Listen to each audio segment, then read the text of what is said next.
Kardom kadogawe karbi ang longara do anu phan sami nili puthot adak tumi nanglutum phan kardom pojoglo lason taksi nolom ilitum karbi ang long kupi posi chihuru sai mate kacharbo sai lo pogma po theke ilitum akhayatum pipolo brotante Pachini ni ketek the ke matha thek the apot pensi nolom ilitum karbi ang long chihuru sai to pogle ipolom brotante ilitum karbi tum kitug la pen ke boy de la tum sade la pen ke ajha ka tum pen ke aron alam ani chupathe la pusona tum doko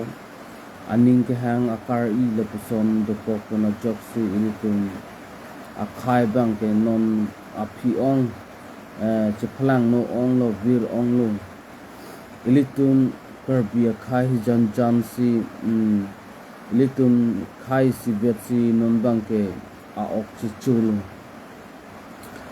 chichu si royal non bang ke bang akhai phan ke plung ji kali non ke khai jan ang bong si ga chiplung ya ke kupi athelo ma putang ke non ke khai jan bang akhai nang pachar bu dudlo la pen ke non bang ke chebhong dudlo khai jan la puson si hemri chipri bom lo nason taksi nili council ke cari tum phansa me ki pukang tunga bang ka han lo je council tum setame la bangso high command pu alam pe na pot arjudunong choda polo alang ni tuliram sar setame alang ni jematha ta hai ka phire do ta hai amithang ang hoy ar pu pen nang kok na ko rara panjong sike klen pi mesen kita kupilo ko nang pa o un ko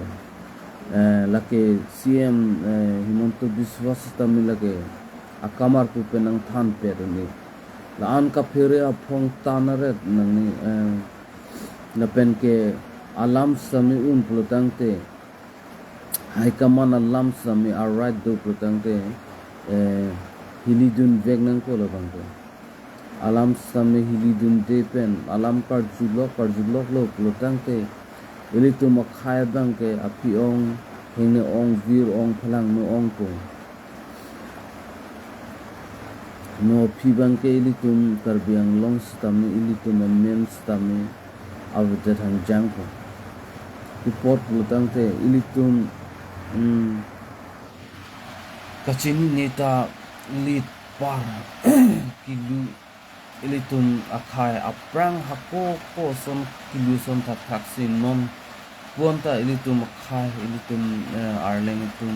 itum karbi tum akhai non ponta kilu sai tisi do bomna non po anta aprang hako ason si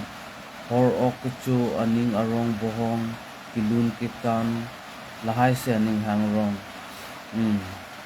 ning kachito kachang lahai se ning rong lahai pena pop si ko amlo ni minito makai stame ko hem no lo pen minito tum ko amlo ni nilito makai tum kan ke view bang akai ke arni stame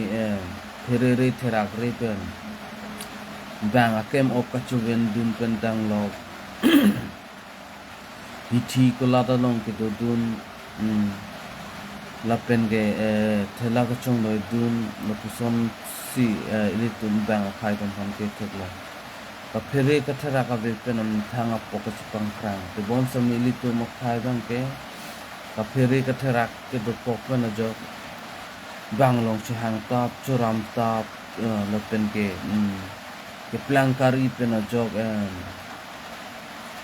kupilo putangte akai sami kachong dat jin hang hi kalita ki ju ke do ke dam na pusom lok sen hang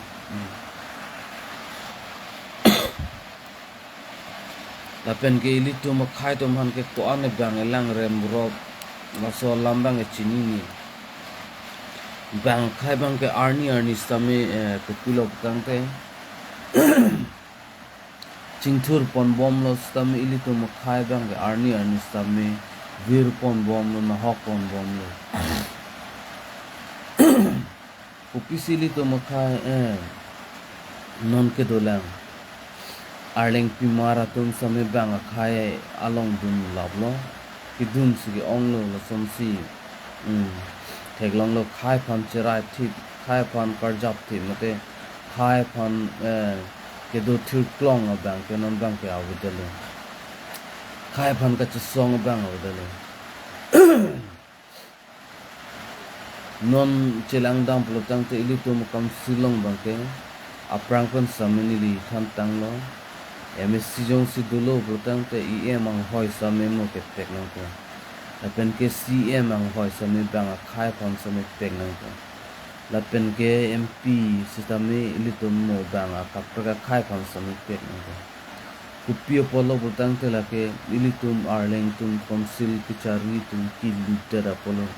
aputar loko beter polo alam the bang la han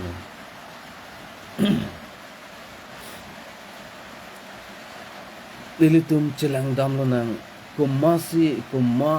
council long lo pene kuma I state long si sit ke bang hoi pe bang ka break a khaya phan dim ke pek ku bang dolo kunada council long si ilitum thek dam long ko je MSc ticket MLA ticket ku stamiki pipon ke dola samili tum kar biang long ke bang khai phan lok ki pipon ili tum theklong aprang ilitum along council penang ando no district penang ando mili lam chini dam letela sitami state long le penang ando Pukilen, Garolen, lapan ke Borolen, Impata, Coach Kasari district, lapan ke Gorkha district, lapuson si Penangan ang sitami lapuson district atum doktilang, Rasbong si lapuson Pipini atum sitami district dokpik ho, itum lang dam lapsenang. Non ilitum karbeng long sami kacharap lang MC Hills sitami dimang hasaw tum sita alang litum sami isya district long lahayang bong sitami lapen ke litum morisang bong sami hen prek long tang hen prekang tim long tang litum adumurai gedo Nagaland Silong Kapuson si ilitum adumurai ke do tum side lo Aizol Mizoram kapuson si ilitum adung arai ke do atum side lo lasi ilitum adung arai ke do adimolong ilitum kun nasi bang khai phan le arling ke the ke pek pon ko bang do lo non ilitum dimlong an velang la pu am kidu parke lapuan council district chari thek the laan ke matha kang lang ke matha kar sik thek the tangka meg boho chok tangka phana joini ame thanga pilong ri ka chjor laan chata kalilang boreng of our size tamni prangpen bang khai phan ke chjor pang hu amithanga khai phan che matha the amithanga kok lupen ge amithanga don phan chera chelang rong tangka ke badu phan samye kenang solo busami kopilo aprang pen apok chora ka bang ni that means aprang pen kopilo ke chupa joy mate akali le to warkan sami ake joy pen ke long to jara ning ke hang abang ka buter nang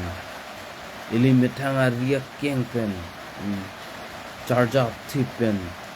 choklem pen chip patu pen si ili tum bang ke tangkama sami chipolong niji lepen ke chibor ining nasia prangban sami than Pachini le je boreng over sa ke chijor pang hu long le ke chijor pang hu lepen ke tiket ki pipang hu abang ke ilitum district council team tum bang ke lahai bang ke che unang pu kesini gi nang litum fan sami chuning rilong lepen non ke bang jilang arni bang ke ilitum bang ke khai hi jan jan a ok chu chu de ji mate khai hi jan jan sami chu bhong be charbo be de ji fan unan pen boreng over sign lepen ke longli phelang non archanon sami ilitum khai phan sik pinang ko aprang na tu am se ilitum khai kaching thu thak ji lepen am se ilitum khai sami ko prang thu thak ji fan se neli don sami district council team tombang sami chuni lo launch si nibrita Pachini pen